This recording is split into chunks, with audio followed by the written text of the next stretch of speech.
Hi, everybody. This is Stefan Molyneux from Free Domain Radio. You, myself, and the media, and anyone with their passing interest and expertise in the realm of economics and finance remains focused on Greece at the moment because this tiny country of 11 million people with 0.4% of the world's economic output has the capacity to be the rolling, hellish, thunderbolt, cyclops eye of financial Armageddon that can bring down the entire house of cards of fiat currency and democracy robbing banking finance of the public sector.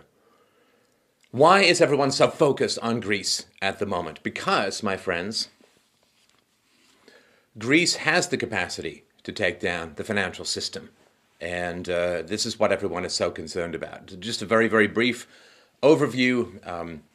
If Greece defaults on its debt, which it has to do, the debt is 174 or 175% of gross domestic product, is going to have to default at some level, then what happens is all of the European banks and banks around the world which hold Greek bonds will have to take what's called a haircut. They will have to lower the value of their holdings. Now, some of these banks are leveraged 30 to 1, 40 to 1, which means that they are 2.5 or 3 and a bit percentage points away in terms of loss of assets from going under. This is how fragile this thin edge of incredibly leveraged finances are.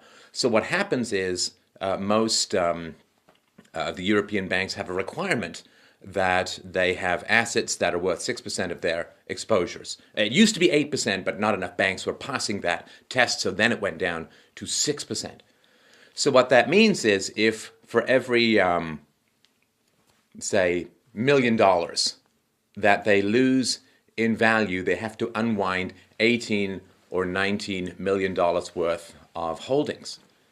And so this is why there's this huge sweep, this massive sweep that can happen, a whiplash effect. So if European banks have to lower their asset base or count that their Greek bonds are worth less, they have to ditch or get rid of or sell off a whole bunch of other financial instruments, which causes a vicious cycle insofar as when they sell these instruments, the price of them go down, which means that whatever instruments they have in reserve that are of the same type also have to be lowered in value, thus triggering them to sell more of these assets, which further lower things in value. And this is how this whole house of cards could come coming down from this small country.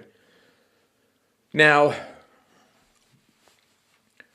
derivatives are basically financial instruments that have no intrinsic value, but whose value is derived as derivatives. It's derived from something else. So if I'm a farmer and I'm going to grow 100 acres of wheat, I can have a contract which says you are voluntarily going to enter into that contract to buy those 100 acres of wheat from me at a fixed price in the future. This hedges me against loss, means that I can borrow, it's an asset. And of course, if the price of wheat goes very high, that's good for you because you can buy it from me at a lower price, sell it on the open market at a higher price. And if the price goes down, it's good for me because you have to buy them at the existing price and can only sell them at a lower price.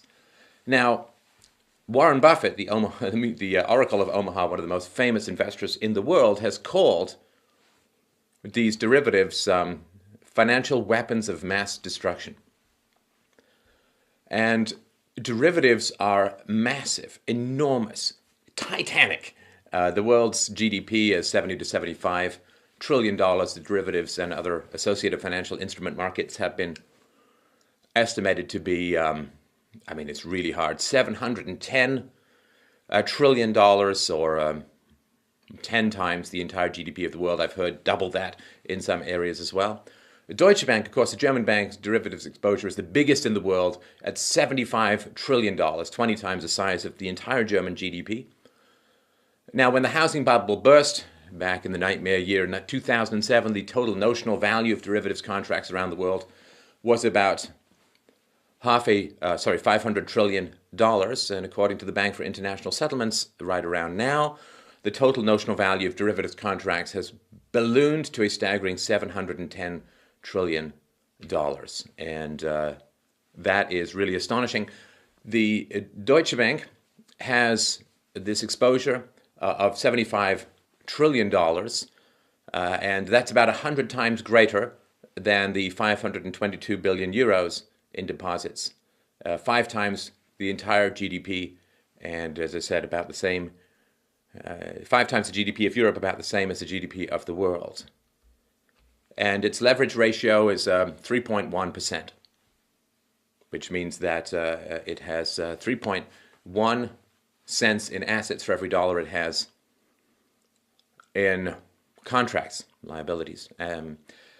And this is really what has been happening in Europe. Greece essentially went bankrupt in 2010. It received $284 billion in bailout funds since 2010. 92% of those bailout funds went to Greek and European financial institutions. Only 8% reached the people of Greece. So basically, it is yet another bank bailout. They're too big to fail. People wonder why the disparity between rich and poor tends to be increasing. Because we've got this too big to fail. If you reach this Elysium state of Ragnarokian, titanic impregnability, then you have, as the government or the central bank, whether it's the European Central Bank or the Fed or other central banks, they are the lender of last resort. They will backstop, and therefore you're too big to fail. When you're too big to fail, you enter into risks you otherwise would never have entered into. And imagine if you're at a casino and all of your gains go into your pocket and all of your losses are covered by some shadowy entity at no risk to you. Are you going to increase your bets or decrease your bets? Of course you're going to keep increasing your bets, which is the central reason why this whole insane mushroom cloud of a financial system has grown this huge. So the bond bubble is $100 trillion in size. Remember, it's a $70 trillion GDP for the world as a whole. And sovereign bonds, these are the ones that the EU doesn't want to restructure, are used as the senior-most collateral, backstopping the big Eurozone banks' derivative portfolios. The $12 trillion in collected EU nation sovereign debt is backstopping over 100 trillion euros in derivatives trades on the banks' balance sheets. And so that is pretty horrendous as a whole. The reality is that the moment that the government gains control of the currency, whether that's a local government or a geographical government like the United States or the European Central Bank, the moment that the government is decoupled from the need to raise taxes to pay for services, in other words, the moment that the government can print money or massively borrow money and so on, the people are disconnected from the government, and the government can then promise whatever it wants and kick the can down the road and defer and defer and defer, which is exactly what has happened in the euro. And of course, in America, we keep getting promises of all this free stuff and free hell for those overseas, as in the American wars in Iraq and Afghanistan and police actions or whatever you want to call them in other areas as well. Everybody's cheering and setting off the fireworks of nationalistic mad dog enthusiasm because they're not being sent a bill for the war. If people were told, well, we want to start this war, we're going to send you a bill for $20,000, I bet you a few of those bottle rockets would find their way into the sewers rather than lighting up the sky in a mad abandon and orgy of human destruction. So the fact is that the government is able to promise all these things and kick the can down the road. This, of course, is especially true when it comes to government union contracts and retirement plans, Social Security, and other kinds of backstops for human frailties, such as not saving. But the moment that the government takes over the currency, it can print and it can borrow and it can defer, and then it becomes beholden to the banks. And this is horrendous. This decoupling of democracy, responsibility, and accountability between citizens and governments is the foundation of what has happened in the EU, and that is horrendous. There has been a 35% increase in suicides in Greece. There are people going hungry. There are over 1.5 million people living below the poverty line in a population of 11 million people. It is horrendous. Of course, if Greece had been allowed to go bankrupt in 2010, which is actually what happened, then they would have had to restructure at the time. It would have been internalized. If they had been a Grexit, if they'd left the euro, then they would be facing austerity imposed by their own government rather than externally as they perceive by this troika.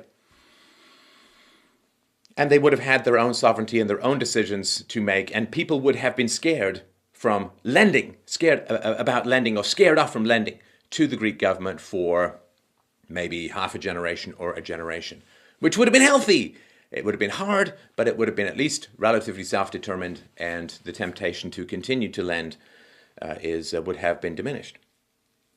And this is so important to understand, that the European banks, by lending money to Greece, were propping up the value of Greek bonds, which protected their own asset base and therefore protected the entire financial house of cards, which is becoming more and more rapidly a mathematical and almost physical impossibility. So I think this is really, really important to understand. I am not I'm a terrible foe of fiat currency systems. They take away all accountability. Look, if you want government services, pay your taxes. That's how it's supposed to work. Don't kick the can down the road. Don't sell off the unborn to foreign banksters. Don't inflate the currency.